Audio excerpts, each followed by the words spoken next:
Hello, everybody. Welcome back to Beginner Ukulele. We're going to pick up where we left off from last week, where we were going through the notes of the different strings, the three different strings that you normally would work with. And on the tuning of the ukulele, of course, is the fourth string is G, third is C, second is E, and then the first is an A. And just to review, we started with the notes on string C. That's your string 3, right? Because when we count our strings, we start from the bottom. So 1, 2, 3. All right. And the two notes that we would be concentrating on for this string would be C and D. And we also looked at the beats, the types of beats that we could play. A whole beat would be held for a 4 count if we were working with a song that had a 4/4 time signature. That means it's 4 quarter beats within a single measure. So a whole beat would be held for a 4 count. So that would be 1, 2, 3, 4. 1, 2, 3, 4. If we had 2 half beats, it would be 1, 2, 3, 4. 1, 2, 3, 4. If it's 4 quarter beats, then it would be 1, 2, 3, 4. 1, 2, 3, 4. And then, of course, we would add the D. 1, 2, 3, 4. 1, 2, 3, 4. 1, 2, 3, 4. 1, 2, 3, 4. Quarter beats. 1, 2, 3, 4. 1, 2, 3, 4. 1, 2, 3, 4. 1, 2, 3, 4. Okay, so that's the notes on the C string. And then we moved on to the notes on the E string. This would have 3 notes, E, F, and G. So the open E string is string 2, right here, string 2.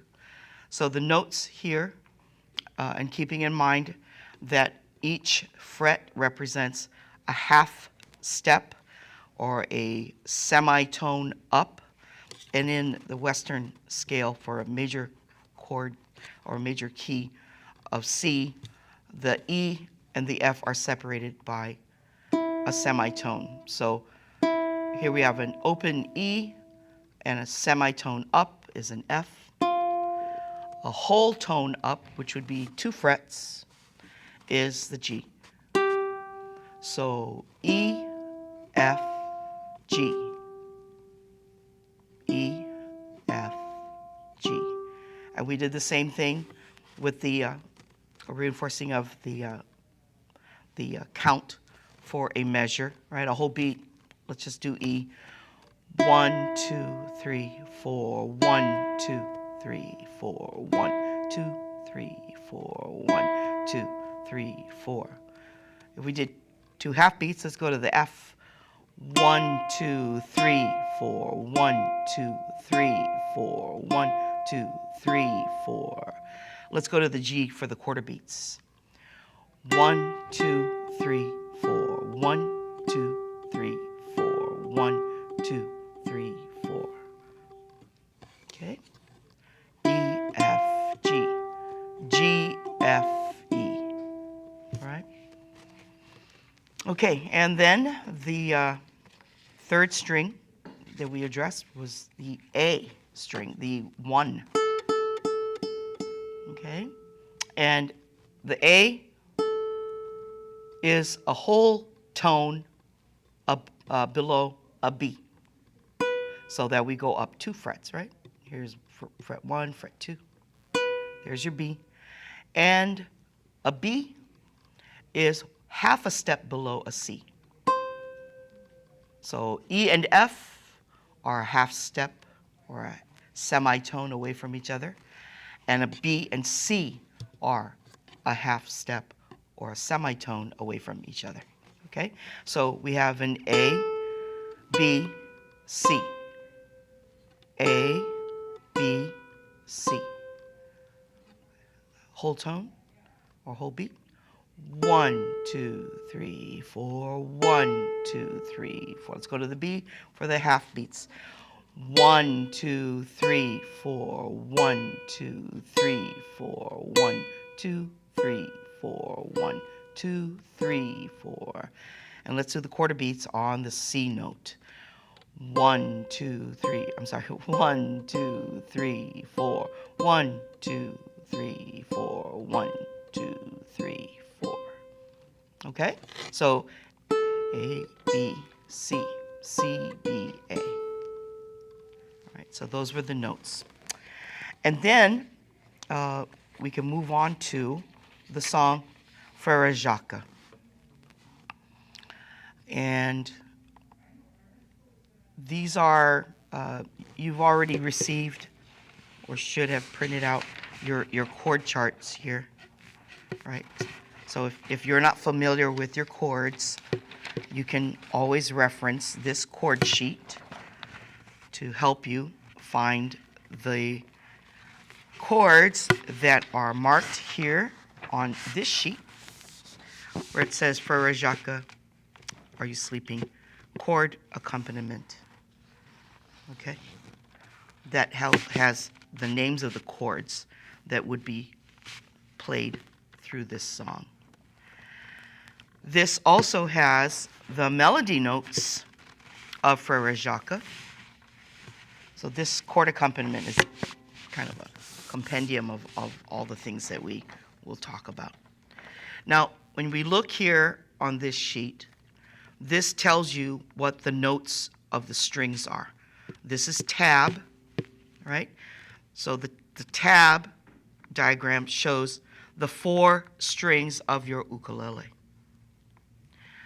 But unlike your ukulele, where your string 4 is up here, your string 4 is here on the bottom for tab. Okay, that's just, it was determined that that's the way it was going to be written out. Okay, so here's G, C, E, A. And on your tab, it's G, C, E, A, working your way up. Okay, so here in this diagram, there are 4 measures on this first line of tabs. Each of these measures is marked out by these vertical lines that tell you this is where the bar begins, this is where this bar ends, this is where the next bar begins, where it ends, the next one begins, where it ends, and the next one begins and ends. And then it wraps to the next diagram. Okay? So here we have 8 bars. 1, 2, 3, 4, 5, 6, 7, 8. This song is in 4/4 time. So that means there are 4 quarter beats that pulse through the song. Are we playing every single beat? No. There is a mix here of quarter beats, eighth beats, and also half beats. All right? And how that is signified right here above each of these diagrams is your count. 1, 2, 3, 4. Those are the counts within the measures. Those are your 4 quarter beats. Now, when we look down here, you see 1 and 2 and 3, 4. Okay? So this is where a subdivision of the 4 quarter beats has occurred. All right? So when we have a subdivision of quarter beats, we now have eighth beats. Okay? So a quarter beat divided by 2 will give us 2 eighth beats. And how we how we approach them is if we thought about in terms of a strum, an eighth beat would be one and. Okay? So I'm going to count the 4 quarter beats and the 8 beat in between. So it's 1 and 2 and 3 and 4 and. Okay? So that's 8. 1 and 2 and 3 and 4 and. 8 eighth beats. Still 4 quarter beats. 1, 2, 3, 4.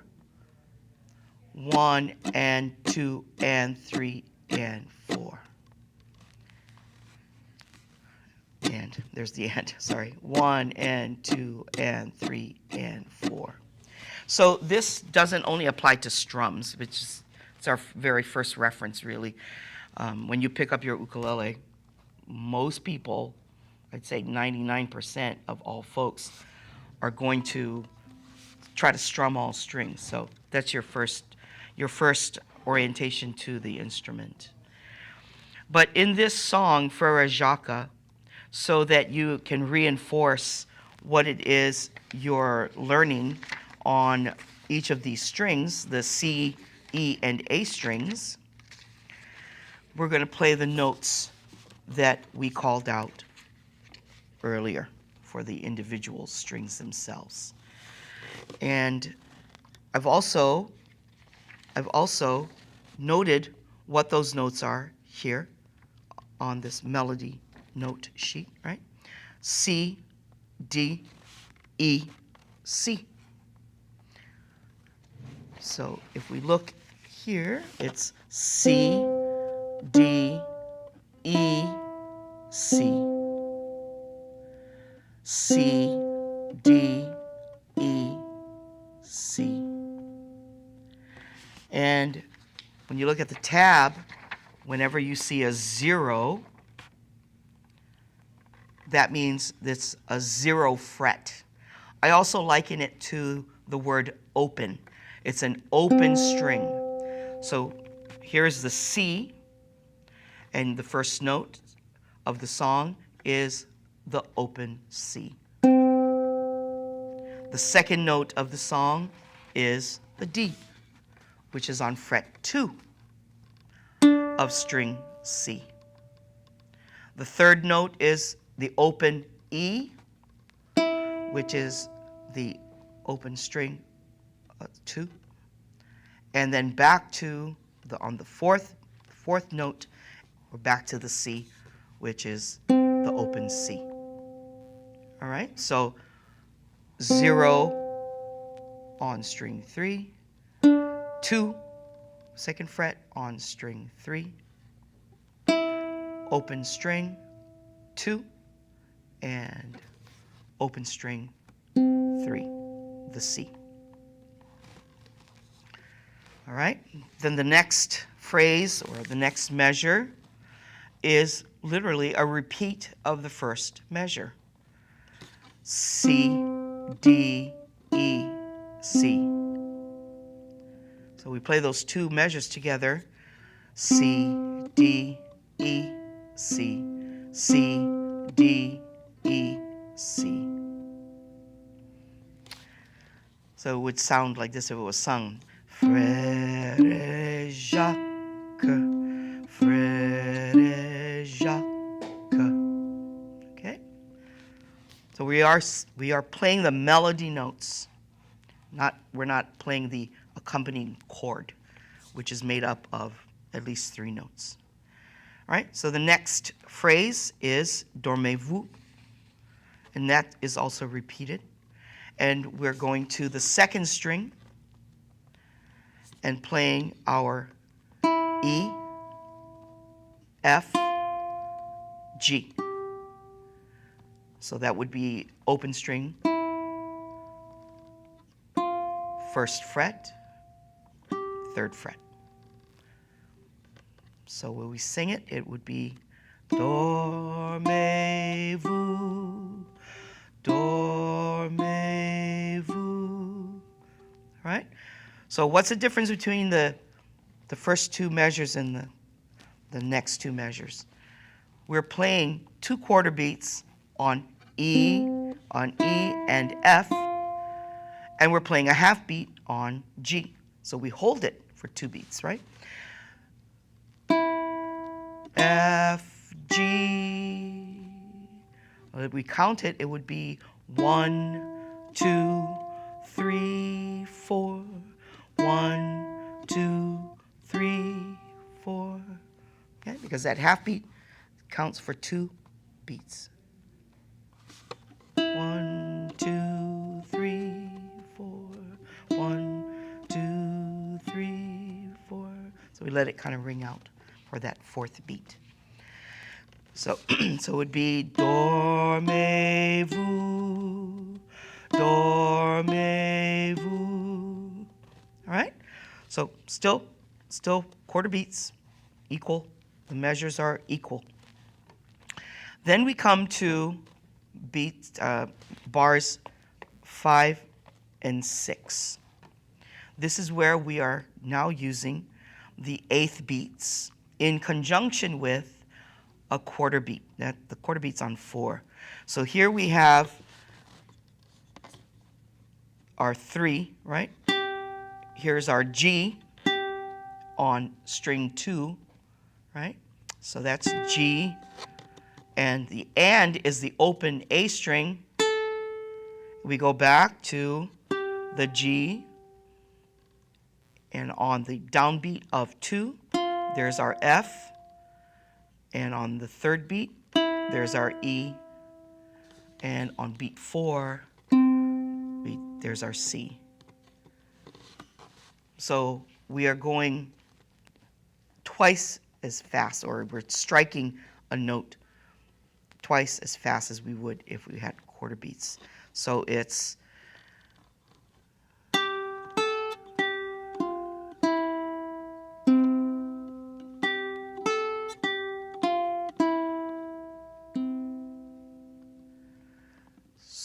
Sonele mattina, sonele mattina. Okay, so those are your 8th beats. So the 4, the 3, you notice there is no upbeat between 3 and 4, nor is there one after the 4. The upbeats are occurring between beats 1, 2, and 3, but not after 3 and not after 4. That's the and. You see where the and is? So 1 and 2 and. Those are your 8th beats. 3 is a quarter beat and 4 is a quarter beat. All right?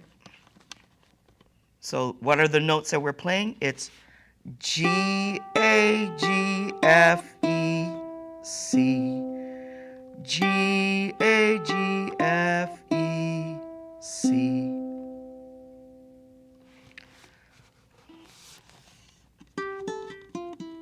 Oh, I see that the formatting took these guys out of kilter here, because this is supposed to stretch all the way across the way. I have to fix that for you all. Okay?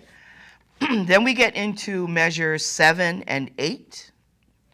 Just like the measures 3 and 4 above, we have a combination of quarter beats and a half beat.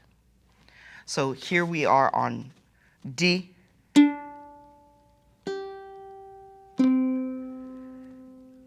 Ding, dang, dong. That's repeated.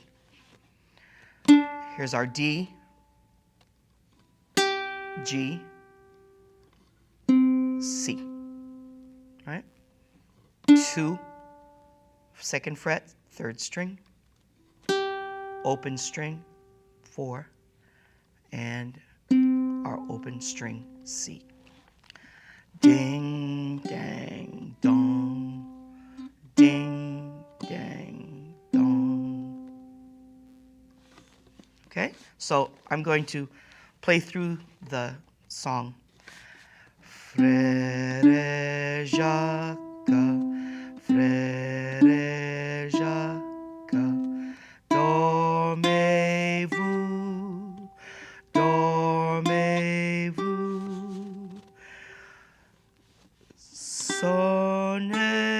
my French is really bad. Sonne mattina, sonne mattina, ding, dang, dong, ding, dang, dong. Okay, so those are your melody notes. So practice that so that you can get familiar with tab. There are songs more and more every day, I think, that are posted with tab. And tab is another way for you all to learn how to play this music besides having song sheets, because the measures are plotted out for you. Today there's tons of song sheets, but they don't tell you how many chords are in a particular measure. So a lot of times you have to take a sheet like I've passed out to the Beyond beginners, and they have to go in and they have to mark the bars themselves. Okay, and I'm gonna try to do that a little bit more frequently for folks so that you get accustomed to hearing it and then following along. Okay, so let's go on to the chord accompaniment sheet here. And above in blue, if you print it out in the color schema, I have the chords that are played over each of these beats. Okay, so if you were going to sing the song and accompany yourself by strumming along, then you would be able to just simply follow the chords that are progressing here, right? Frère Jacques, Frère Jacques, dormez-vous, dormez-vous, sonne le matin, sonne le matin, ding, dang, dong, ding, dang, dong. Okay, so on the top we have our quarter beats, right? 1, 2, 3, 4. 1, 2, 3, 4. This is measures 1 and 2. Measures 3 and 4, we've got 2 quarter beats and a half beat.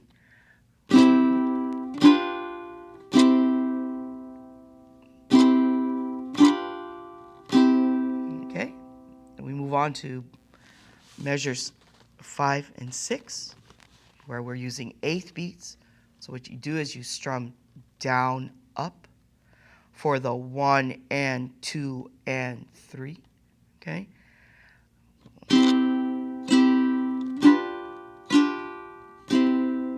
And then you've got your quarter beat on 4. Okay, let's do that again.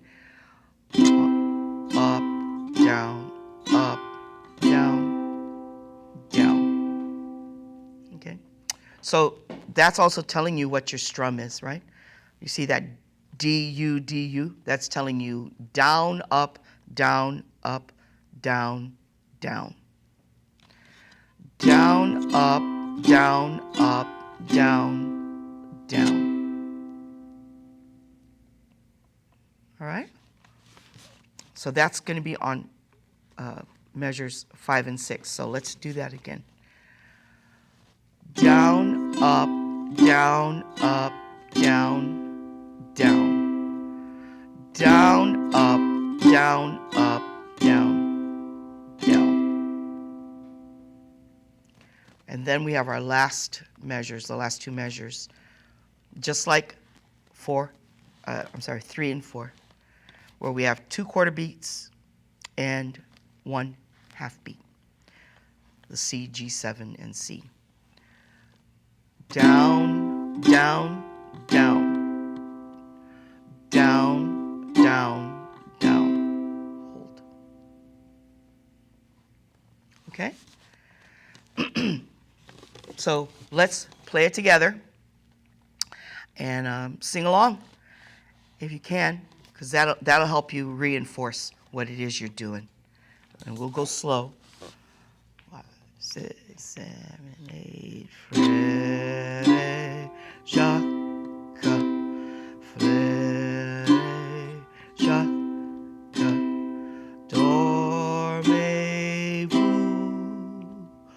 dormez-vous, sonne les matines, sonne les matines, ding, ding, dong, ding, ding, dong. Okay? Any questions so far? You're all good? Okay? But it takes practice. You know, what I always caution folks that this workshop is not practice. Okay? It's not practice.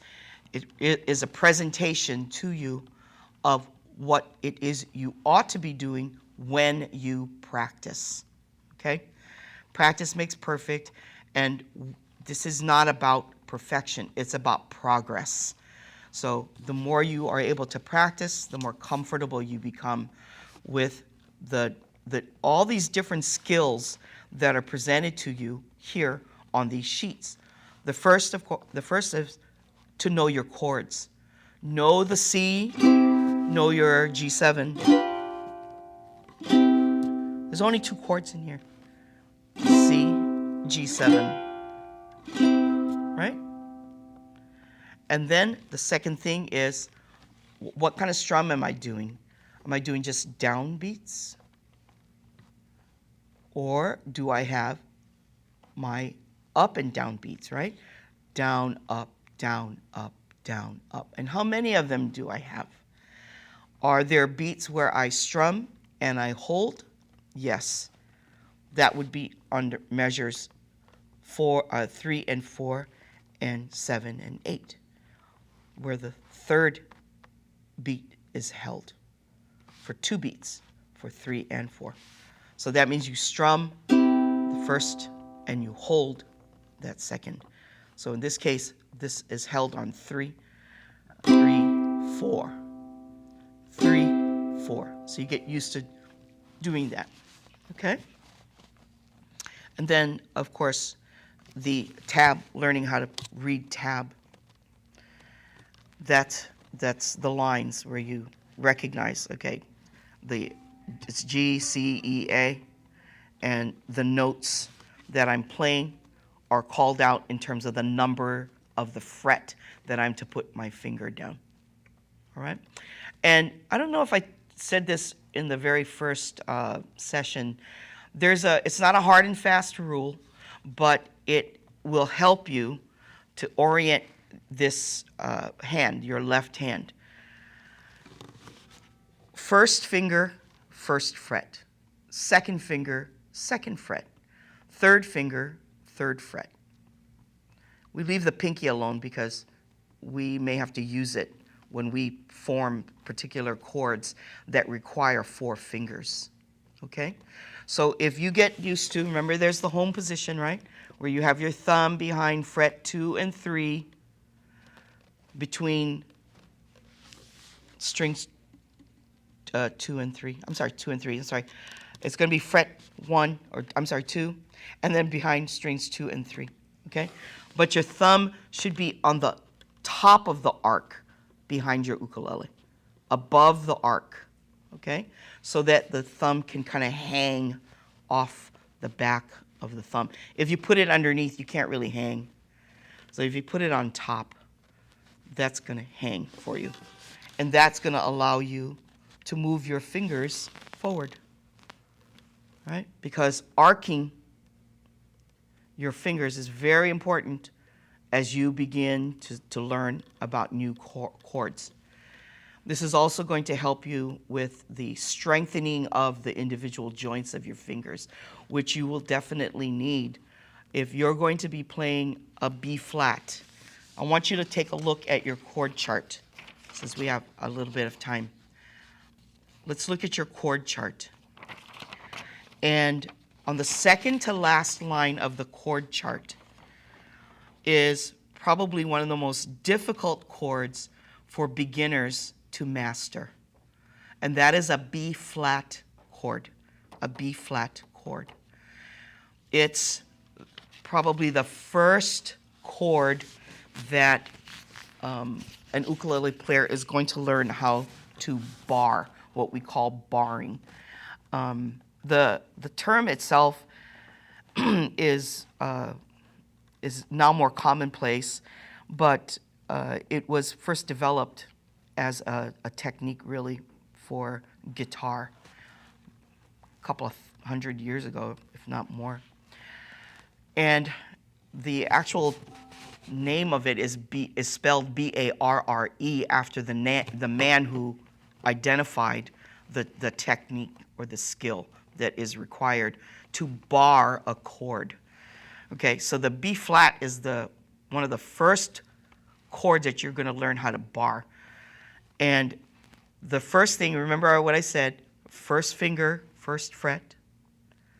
So you notice that you have here 2 notes side by side, right, in the first fret.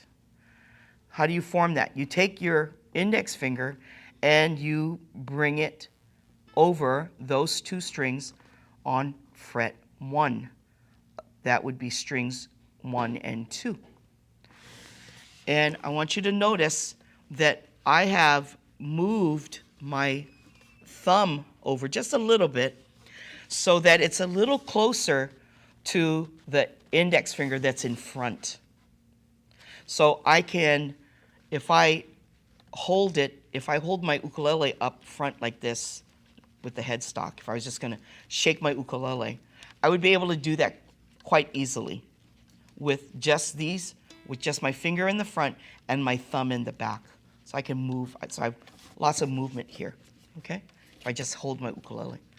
So that's something for you to practice, because your index finger, if you haven't been playing for a while and you're not familiar, this index finger has got to find its strength literally from this bicep here, okay? That bicep, that muscle should be hardened just by virtue of this squeezing that's happening between the thumb and the index finger. Do you feel that? You feel that muscle here tightening up? Because the energy that's coming from the muscle here is transferring from the muscle into the thumb, and the thumb into the index finger in front. So that's something that beginners should get accustomed to doing. Feel that pressure first before you start trying to form the chord. So be aware of where the primary stress is on from the thumb to the finger, okay? So feel that and squeeze it. Do that. That's good exercise, real good exercise. It helps you develop muscle strength. Also, it helps you develop muscle memory. When you form chords, you're doing it eventually from memory, okay? So that your muscles, your fingers remember where they're supposed to go. They're going to connect to the name of the chord, then connect to the shape of the chord, which you see in the diagram here. That's the shape. And then transfer it visually into the fingers. So always, if you're learning your chords, you should be checking out what's in front. What am I looking at? I'm looking at my index finger pressed down on strings 1 and 2, fret 1. Be aware of that, okay? Digest that and internalize that. What's my thumb doing? Well, my thumb's back there. It's a little closer to the fret marker 1 because of this chord, rather than in between 1 and 2. Okay? So be aware of those things. And then feel the pressure. Feel the pressure. And it may hurt a little bit in the beginning, but you will get used to it as you begin to develop your strength. Okay? Then the next note is here in the second fret. So we're going to use our second finger to bring our finger, our middle finger, up to string 3, while still holding down strings 1 and 2 in fret 1. Okay? Now that feels a little different, doesn't it? Okay? So now what you'll notice is that there is not as much pressure from the bicep into the hand. It's lessened somewhat. Yet the index finger still needs to be taut. Okay? And do this squeezing to help you develop that muscle strength. And notice too that my middle finger is arched. It is arched. So there's a separation of the joints. It's not flat. Some people have a hard time in the beginning to make these joints independently squeeze or arch from each other. Okay? That's what you want. You want to have this. So if you have a difficult time just putting your finger down on that string, then do that exercise that I showed you guys last week, where you do the little claw thing. Okay? That's going to help strengthen your fingers. Okay? So there is the first 2 fingers, right? Finger 1, fret 1, strings 1 and 2.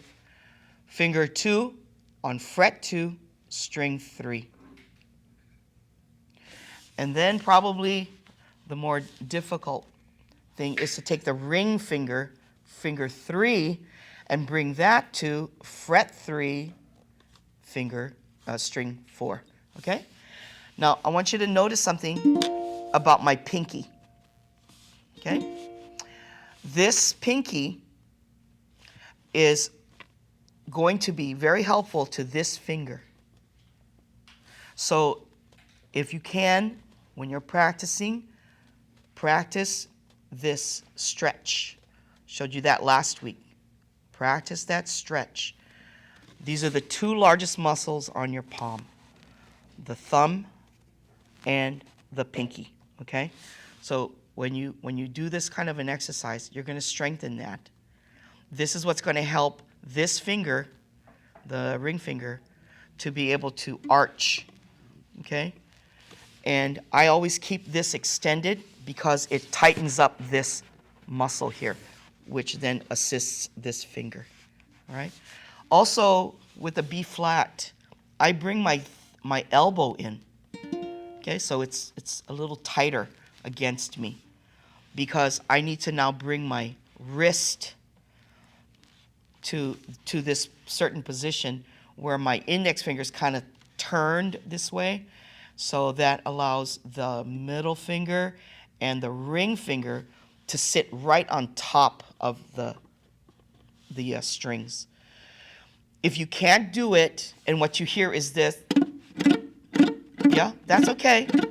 That's expected, because what you have to do is you have to strengthen your fingers little by little so that you can form this chord. Use that pinky, stretch it out. Okay, make everything tight. The tightest part is going to be the thumb, the index finger, and the pinky. Those 3. That's what allows these 2 fingers. You see how they're independent, right? The index finger is planted because it has 2 strings it has to touch. These 2 fingers should be fluid. Yeah, I see your hand. Yeah. So if you feel pain, you stop. Okay. Stop and stretch. Just stretch. Relax the hand and stretch it a little bit. Okay? Wring out your hands too. That's another good thing to do. Get some blood flowing in there and the fluids into the joints, your synovial fluid. That's what keeps our joints lubricated. The older we get, the less synovial fluid we're actually producing. So that's something to do, okay? And all these exercises, they help to increase synovial fluid production, okay? So remember now, so look at this. You see my pinky is sticking out. The fingers are more aligned with the frets. These two fingers are aligned more closely, yeah? They're parallel to the frets, whereas the index finger is turned a little, turned. So I'm now, you can't see this, but when I look at the indentations on my fingers for my index finger, the string mark that's left in my finger is more here on this side. Okay? More here on this side than in the middle. If you have the string marks in the middle and you're not uncomfortable, that's good for you. But if you're like most people, your string mark should be here on the edge, closer to the edge. Whereas the fingers, the middle and the ring fingers, because they are they're practically perpendicular to the strings, the marks of these strings are going to be more towards the middle of the pad of your fingers. So that's something to keep in mind when you're learning this chord. Like I said, it is probably the most difficult chord for you to master. And if you can do a B flat, it is guaranteed you will be able to do just about any other chord that you're going to encounter in your musical travels. Okay? So this is what B flat should sound like. Okay? Another tip also, as you are learning your chords, what you want to do is make sure that you can hear the individual notes. Even if you can't form the chord, this diagram tells you where your finger is supposed to be. So listen to it.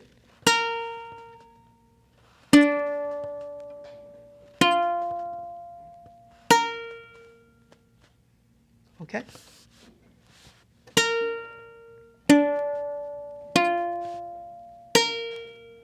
So if you have to do it with individual fingers,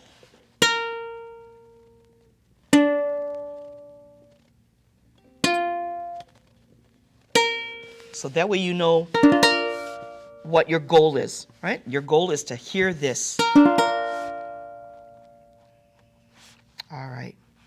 All right. And if you have any questions, feel free to text me or email me, and I'd be glad to work with you.